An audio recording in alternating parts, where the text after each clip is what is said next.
Yelah. Okeylah, balik awal. Okay, bye. Mesti nak suruh aku pergi masjid ni. See?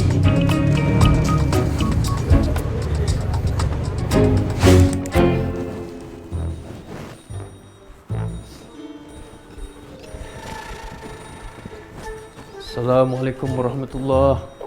Mi? Waalaikumsalam warahmatullahi ta'ala wabarakatuh. Jas, Ya? boleh ni cakap sikit?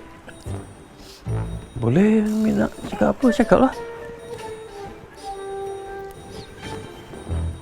Sebenarnya, Umi tak boleh tidur, Jas. Dok, fikir Jas akan tinggalkan Umi lagi. Allah Umi.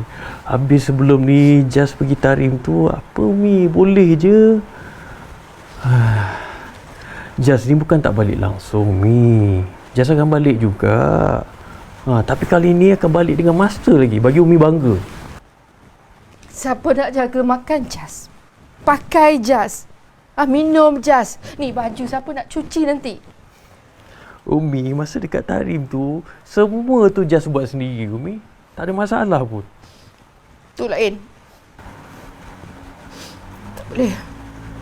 Umi kena pastikan Jas dijaga dan ada yang menjaganya. Umi, Jas ni dah besar dah, Umi. Hati Umi tak tenteram, Jas. Sebab tu Umi nak cadangkan ni.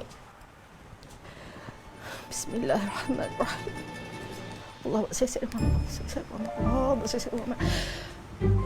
Umi nak cadangkan ni.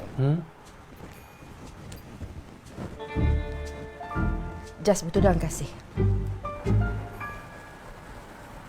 Masya Allah, Umi. Umi, Allahu Akbar, Umi. Masa Jas dekat tarim, Jas 5 tahun Umi dekat sana. Jas pandai je jaga diri. Tak perlu pun ada orang lain ingatkan Jas. Nak jaga Jas ni pula nak bertunang. Itu lain, Jas. Umi, Jas dekat Madinah tu nanti, Umi. Jas kena belajar. Jas kena belajar betul-betul. Jas tak boleh gagal. Kalau Jas gagal, Jas akan dikeluarkan daripada universiti. Beasiswa Jas tu pun akan ditarik. Bertunang je, Jas. Bertunang je. Ya Allah, Ya Rabbi. Umi, bertunang tu pun tanggungjawab dia sangat besar, Umi. Jas kena fokus dengan belajar dan Jas sekarang ni belum ready lagi. Tunggu Jas bawa balik master tu dulu. Nanti kita bincang balik. Okay, Umi? Jas naik dulu, ya.